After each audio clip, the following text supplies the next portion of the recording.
Manuvernya sempat bikin publik geger saat ia menjabat Kabareskrim. Tapi siapa sangka sosok yang dikenal buas ini ternyata dulunya adalah seorang penakluk wanita. Nah, kini yang harus ia taklukkan adalah peredaran dan penyalahgunaan narkotika di negeri ini tanpa kompromi. Simak perbincangan saya Rahma Hayunindya bersama Kepala BNN Komjen Pol Budi Waseso dalam Satu Indonesia.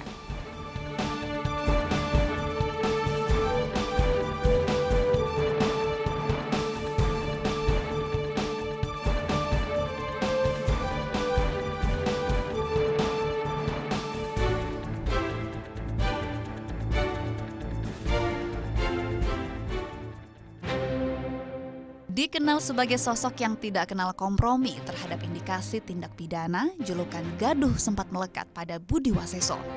Namun, itu tidak mempengaruhi kinerjanya sebagai aparat penegak hukum. Oleh Presiden Joko Widodo, ia dipercaya mengeluarkan Indonesia dari status darurat narkoba. Sejak awal dilantik, sang Jenderal Bintang 3 ini telah menabuh genderang perang melawan peredaran narkotika di tanah air. Belum genap 1 tahun memimpin BNN, Buas telah mengungkap bandar besar. Bahkan ia ingin mendirikan penjara khusus bagi terpidana narkotika yang akan dijaga buaya dan harimau. Menyambut Hari Anti Narkotika Internasional yang jatuh pada 26 Juni esok, ia kembali membuat gebrakan dengan mengusulkan tembak di tempat bagi bandar narkoba. Baginya tidak diperlukan kompromi untuk menyelamatkan generasi bangsa.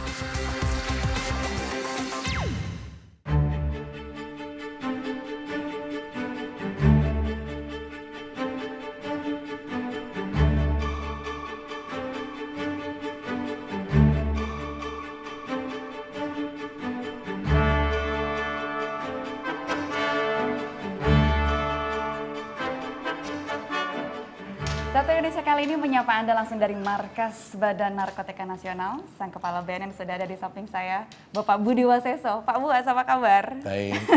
Ini bulan puasa kayaknya tetap semangat. Kemarin ada penggerebekan sampai turun langsung. Ya. Karena itu salah satu memang kasus yang bisa dibilang paling besar gitu ya Pak ya. 45 kg sabu di Penjaringan Jakarta Utara. Anggota itu mengikuti kasus yang kemarin kurang lebih 2 minggu ya. Anggota 2 minggu bekerja sama dengan Bea Cukai. Karena itu masuknya dari laut ya, pengiriman barang melalui pelabuhan. Ya, pelabuhan Asalnya Tanjung dari? Priok. Barang itu dari Guangzhou, Cina. Nah sekarang ini kita sedang ada di laboratorium Ya. di BNN. Sebetulnya proses yang dilakukan di sini itu apa Pak? Mungkin kemarin setelah dipenggerebekan, biasanya kemudian apakah langsung dibawa ke sini untuk diteliti atau seperti apa biasanya? Ya, tentunya kita yang masih kita ragukan jenisnya, nah kita lakukan upaya pemeriksaan laboratorium di sini ya, termasuk juga pemeriksaan urin, darah, rambut terhadap orang-orang yang kita curigai dia sebagai pengguna atau pecandu gitu, di laboratorium. Narkoba yang jenis paling baru nih sekarang apa sih Pak yang paling mutakhir? Di dunia ini kan ada 541 jenis baru, nah di Indonesia ini sudah 44 yang masuk. Oke. Nah, dari 541. Ini memang satu upaya dari jaringan narkotika atau kartel-kartel itu menciptakan model-model baru sehingga dia tetap bisa eksis menjual narkoba. Mereka tetap berinovasi gitu. Iya. Gimana caranya? Iya, itulah. Apa Pak? Bentuk yang sekarang mungkin lagi sedang Banyak. in begitu. Enggak, mereka tidak mengkhususkan ya. Sekarang ini kan tidak mengkhususkan bentuknya pil atau minuman saja. Dia campur dengan makanan, permen bentuknya ya. Terus ada yang berupa minuman, ada yang berupa stiker. Stiker? Iya, stiker untuk anak-anak itu yang pada akhirnya kalau ditempel di lengan, ya seperti gambar mainan, tapi itu mengandung narkotika, dia akan masuk dalam pori-pori itu. Kalau kita bilang Indonesia sedang gawat darurat narkoba, Ya. butuh gambaran besar nih. Kira-kira sebetulnya negara ini tuh sedang ada di tingkat krisis yang seperti apa sih Pak menghadapi ancaman narkoba? Kondisi geografis dari negara kita itu tidak menguntungkan, ya.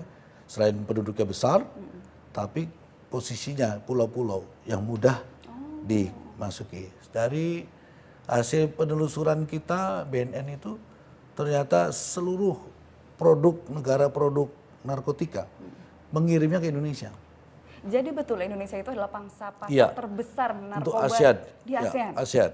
Bahkan kemarin saya koordinasi dengan Australia, New Zealand, Itu narkotika yang masuk dari sana, ya masuk ke Australia sana, itu aslinya dari Indonesia.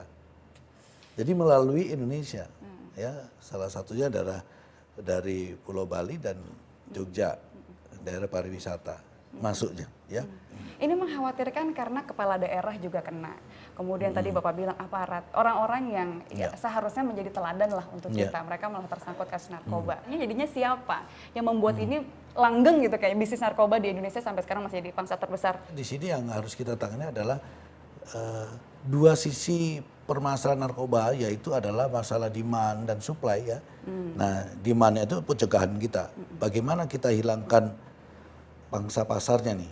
Artinya karena ada penolakan dari seluruh elemen masyarakat, itu yang paling penting. Yang pasti harus kita membangun komitmen ya, bahwa aparat itu secara keseluruhan harus bersih. Makanya Panglima TNI telah mengambil langkah-langkah itu, yaitu membersihkan ke internal. Ini kan salah satu sudah melemahkan kekuatan dari mafia narkotika ini, karena tidak bisa menggunakan lagi anggota TNI sebagai backing ya. Demikian juga yang lainnya, Polri. Petugas lapas Pak masih sering bisa disuap ya justru gitu? itu. Sekarang kalau itu sudah terjadi komitmen, termasuk di lapasnya semua, kita membangun komitmen bersama bahwa kita harus clear, kita harus bersihkan ini. Kalau lapas itu bisa tertib, tidak ada peredaran lagi, bisa diawasi dengan ketat, mungkin tidak ada peredaran. Makanya saya bilang kalau lapas ditangani udah 50% mengurangi peredaran narkoba. Dari BNN sendiri sudah bisa menelisik bahwa ada 60 jaringan internasional yang beroperasi di Indonesia. Ya. Rata-rata semua di lapas base-nya? Tidak, 60 jaringan ini, 48 jaringan itu menggunakan jaringan lapas. BNN sudah tahu, faktanya sudah jelas. Ya. Terus penindakannya Pak, kok kayaknya masih Ya anteng-anteng sekarang ini aja? kan salah satunya kan penindakan kita. Kita gencar terus, tapi kan tidak mudah. Mengungkap mereka tidak mudah. Nah makanya kan seperti di Malaysia itu kan kalau pengguna udah hukuman mati. Jadi putus di situ. Jangan sampai jadi bandar. Baru gunakannya dihukum mati. Kalau kita kan enggak ya. Harusnya kita gitu juga Pak, kalau menurut Bapak? Ya menurut saya sih bukan harus kita mengikuti seperti Malaysia. Tapi terhadap bandar, ya kan, itu harus hukumannya berat, selesai. Tapi bagaimanapun pengguna ini ada pertanggungjawaban hukum karena narkotika dilarang, ada ancaman hukumannya. Harusnya itu diterapkan. Kemarin kan tidak boleh ditangkap, tidak boleh ditahan, harus direhabilitasi. Nah, terus bagaimana nih? Nanti semua bilangnya, saya pengguna aja nggak apa-apa kan korban. Atau nanti diobati negara, yaitu direhabilitasi dengan biaya negara. Oh, enak sekali. Kalau perlu memusnahkan narkoba pakai bandarnya aja. Dimasukkan di mulutnya, diminumkan. Jadi tidak usah lagi ragu-ragu. Kalau dia membunuh orang lain kok.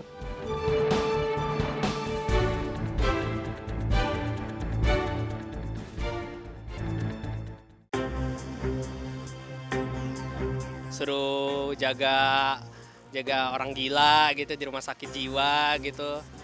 Hukum mati yang lebih cepat mungkin nggak secara perlahan ya. Untuk penembakan nggak masalah. Potong tangan deh. Siksa dulu pelan-pelan, kayak dicokokin narkoba dulu, ntar kalau udah misalkan udah ketagihan, udah nagih, baru kita gantung. Kalau ditembak mati udah mereka nggak jerak, lebih baik dikubur hidup-hidup lebih baik kayaknya ya. Dicambuk berduri aja. Kenapa sih harus ada buaya, gajah dan sebagainya? Kenapa bukan menggunakan sistem keamanan yang ketat seperti negara-negara maju? Menurut gue sih, jadi dinding penjaranya itu dari listrik itu pertama biar nggak ada yang masuk. Dikasih diselipin kayak semacam chips yang nanti mungkin bakal bisa dilacak gitu sama satelit. Jadi kemana dia pergi bakal ketahuan. Soal desain lapas kan sempat heboh juga. Ya. Lapas yang ada buayanya. Memang, Betul mau dibikin? memang faktanya kan demikian. Sampai hari ini lapas yang sudah kita nyatakan clear, ternyata tidak clear juga begitu dimasuki bandar narkoba yang dihukum, ya kan? Ternyata bocor juga, tembus. Itu kan ada area di mana mereka steril. Nah, dalam area itu di pagar, terus di luar pagar itu dikelilingi dengan kolam. Nah, kolam itu isinya ya piranha, buaya, ya. Bila perlu pagar berikutnya kasih harimau, ya kan gitu. Kok jadi kayak kebun binatang sih Pak? Oh iya, tapi kan itu untuk menjaga, karena kalau seperti buaya tidak mungkin disuap. Tapi kan buaya-buaya itu hanya bisa, maksudnya hanya bisa efektif untuk maksudnya mencegah orang-orang kabur. Oh, kan tidak dia berhubungan sama manusia di situ. Ya, hanya sewaktu-waktu pengiriman makan, pengiriman apa. Setelah itu sudah tidak ada lagi. Hanya satu pintu aja. Artinya ada dengan jembatan, ya. Jembatan itu tarik lagi setelah itu, ya kan? Artinya kalau dia kabur, berani kabur karena dia tidak bisa berkomunikasi, dia kabur pasti dieksekusi sama buaya. Soal terobosan mungkin juga ada kaitannya dengan aturannya nih. Kayaknya Bapak juga tentang undang-undang ini kayaknya harus ada yang direvisi itu. Sudah, sekarang sedang proses. Ya, revisi undang-undang sedang proses. Tim kita juga sedang memberikan masukan-masukan selalu ke DPR. Secara garis besar inginnya Bapak undang-undang itu bunyinya Ya, seperti beberapa permasalahan yang menghambat di lapangan, kita lakukan perubahan. Kewenangan-kewenangan juga kita masukkan di situ. Termasuk dalam... Kewenangan itu kewenangan BNN untuk langsung melakukan penindakan apa gimana? Ya, artinya seperti nanti ada peradilan khusus untuk masalah narkotika, ya kan? Kewenangan dalam waktu penahanan, penangkapan, ya kan? Terus kewenangan dalam nanti penggunaan hasil tindak pidana TPPU untuk digunakan dalam rangka operasional. Bapak ini kayaknya gemes banget sampai katanya harus ada tim tembak khusus. Pak Buas akan bikin Petrus untuk langsung menindak para bandar atau pemakai narkoba. Sebenarnya bukan Petrus, kalau Petrus itu kan tidak tahu siapa yang menembak. Iya, karena misterius. Ya, kalau ini misterius. jelas. Ini jelas. Yaitu? Kalau yang saya bikin jelas. Dan Presiden kemarin juga menekankan lagi, kita perang terhadap narkoba. Jadi perang itu harus ditembak. Nah, kalau udah perang, itu ancaman negara. Artinya kalau udah perang, itu peran TNI itu Harus sudah masuk. Karena TNI adalah perang, tugasnya. Ya kan? Memerangi musuh negara. Nah, dalam kategori ini, berarti bandar-bandar diposisikan sebagai musuh negara. Karena dia yang menghancurkan generasi dan menghancurkan negara. Ini yang dilawan oleh TNI. Tembak langsung Perang ada lewat itu pengadilan adalah dulu, Pak. membunuh dan dibunuh. Nggak lewat pengadilan dulu. Nggak usah musuh negara masa dipakai pengadilannya lama. Nanti diprotes loh Pak sama Komnas HAM, Pak. Enggak, Komnas HAM harus melihat secara utuh. Oke. Ya. Ini kan pelaku pembunuhan massal nih. Fakta nyata. Masa harus dibela? Nggak Ya ada kan? kompromi. Selesaikan. Penjara harus dibikin ada banyak buayanya, pakai harimau juga, kemudian undang-undang direvisi, kalau perlu langsung hajar di tempat, kayak namanya bandar. Iya, atau kalau pakai perlu narkoba. memusnahkan narkoba pakai bandarnya aja. Dimasukkan di mulutnya, diminumkan. Jadi tidak usah lagi ragu-ragu. Kalau dia membunuh orang lain kok. Apa rayuan mautnya Pak Buas? Enggak lah, saya nggak pernah bisa merayu. Saya bukan orang yang pandai merayu. Kalau nggak percaya ya tanya sama istri saya atau mantan-mantan. Oh, mantan-mantan. Kayaknya ada banyak tuh mantan-mantan.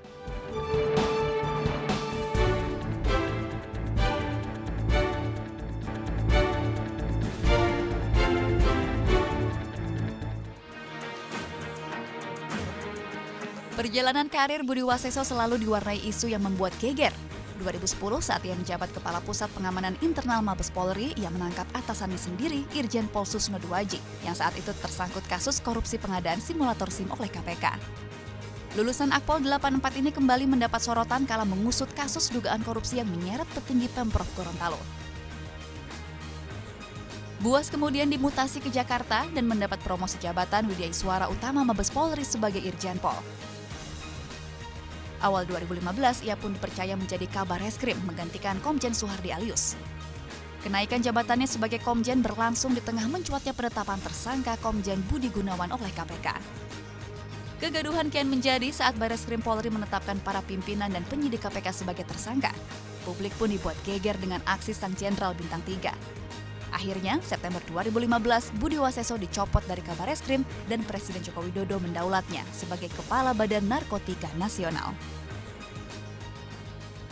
Satu Indonesia masih bersama Kepala BNN Bapak Budi Waseso. Pak, kalau melihat perjalanan karir Bapak, moncer sekali Pak, terutama untuk kenaikan bintangnya. Tapi Pak, dalam setiap transisi menuju ke sana, itu selalu ada isu atau rumor yang cenderung geger, bikin geger gitu loh Pak. Termasuk ketika dipindah ke BNN ini. Kalau menurut Bapak gimana? Penegakan hukum itu kan adalah memberi atau membuat terang satu permasalahan. Orang yang kadang-kadang ditegakkan hukumnya itu pasti ada perlawanan. Ya, perlawanan itu bentuknya macam-macam ya. Itu yang kadang-kadang membuat satu kegaduhan. ya kan? Akhirnya dikonotasikan bahwa yang membuat kegaduhan itu aparatnya. Ya, itu adalah konsekuensi dan risiko yang saya ambil. Kita tidak usah menilai bahwa ini reward atau punishment. Kalau kita ini reward, kita bersyukur. Kalau punishment, kita harus koreksi diri kita. Selama ini lebih merasa itu sebagai reward atau punishment kalau Bapak? Kalau saya, satu penyegaran, yang kedua Penyegaran. yang jelas reward buat saya. Kalau dilihat dari waktu saya kabar eskrim, ya, kabar eskrim ini saya di bawah Kapolri. Sekarang jadi kepala BNN di bawah Presiden. Yang paling bikin Bapak menyesal ada nggak? Nggak ada. Serius? Kalau menyesal tidak ada. Kalau mungkin dibuat rame, ya terakhir ya periode 2 kan gitu ya. Yang KPK kemarin. Oh KPK ya, tapi kan KPK waktu awal-awalnya. Tapi pada akhirnya juga terjawab juga, ya kan? Semua terpenuhi dan sudah P21. Jadi kan wujud pekerjaan saya ini benar gitu, ya kan? Soal gaduh itu kan bagaimana menilai permasalahan itu kan gitu ya. Tapi yang penting kan pekerjaan kita itu harus tuntas, selesai. Oke, ini ada satu lagi yang mengejutkan Pak. Apa? Nama Bapak masuk juga loh Pak dalam bursa calon DKI 1. Oh ya, kemarin betul. Itu gimana ya. ceritanya Pak? Pokoknya ada partai yang mendekati saya, minta kesediaan saya untuk dicalonkan menjadi calon gubernur DKI 1 ya. Terus ya memang ada beberapa, bukan hanya satu. Terus saya jawab, ya saya tidak punya pengalaman memang. Saya tidak punya ilmu dalam memimpin wilayah daerah, ya. Bapak langsung tolak mentah-mentah? Bukan tolak mentah-mentah. Saya hanya beri gambaran bahwa saya masih sekian tahun tugas di kepolisian. Janji saya kepada diri saya terhadap institusi Polri adalah saya mengabdi ke kepolisian sampai akhir. Berarti kalau masa pensiun misalnya sudah tiba, ada kemungkinan nggak Pak tertarik jadi politisi? Saya ini orang yang terlalu mencintai dan selalu konsentrasi pada bidang saya. Karena itu tadi saya dididik oleh almarhum ayah saya harus bertanggung jawab atas pilihan saya. Saya jadi penasaran karena Bapak tadi sudah sempat menyinggung soal didikan orang tua. Ya. Kita ingin berbicara soal Budi Waseso kecil, katanya nakal. Oh iya, kalau kalau zaman dulu kan harus wajib ada tidur siang dan segala macam. Saya nggak mau melarikan diri dari itu gitu kan. Pernah dihukum gara-gara nakal? Sering. Apa hukumannya waktu itu? Macam-macam. Kalau ayah dulu kadang-kadang kita dimasukkan di gudang, dikurung, dikunci. Dikunci dalam, nah, sambil merenung kata saya, renungi kesalahan kamu. Kenapa kamu di situ banyak tikus, di situ banyak macam-macam. Nah, kamu merenung bersama tikus katanya. Itu kecilnya bandel, dia suka ngeledekin anak-anaknya itu. Kalau udah pakai apa-apa, dia sendiri ngabur. Kalau kita pas kumpul keluarga gitu, dia pasti menceritakan kondisi dia, kondisi pekerjaannya, dan kondisi minimal negara yang kondisi sekarang itu pasti dia cerita. Tapi kemudian Pak Buas ini beranjak dewasa, beranjak remaja, katanya flamboyan juga, playboy, pacarnya banyak, iya Pak. Emang sih biasanya perempuan itu suka sama bad boy. Gitu ya. Memang saya ini kan waktu sekolah ya senang bergaul. Dasarnya memang senang bergaul. Ya. Terus mungkin sebenarnya mulai perasaan saya sih ya, mulai SD itu sudah mulai tertarik dengan lawan jenis gitu. SD gitu kan. Jadi kalau yang dilihat cantik itu kita senang deket gitu kan. Padahal teman sekelas, teman main. Apa rayuan mautnya Pak Buas? Enggak lah, saya nggak pernah bisa merayu. Saya bukan orang yang pandai merayu. Bapak nggak misalnya romantis gitu suka bikin puisi atau ngasih bunga ke cewek atau gimana? Tidak termasuk ke golongan itu. Masa? Ya nanti kalau nggak percaya ya tanya sama istri saya atau mantan-mantan. Oh, mantan. Kayaknya ada banyak tuh mantan. Iya, ya saya bukan kelompok yang romantis.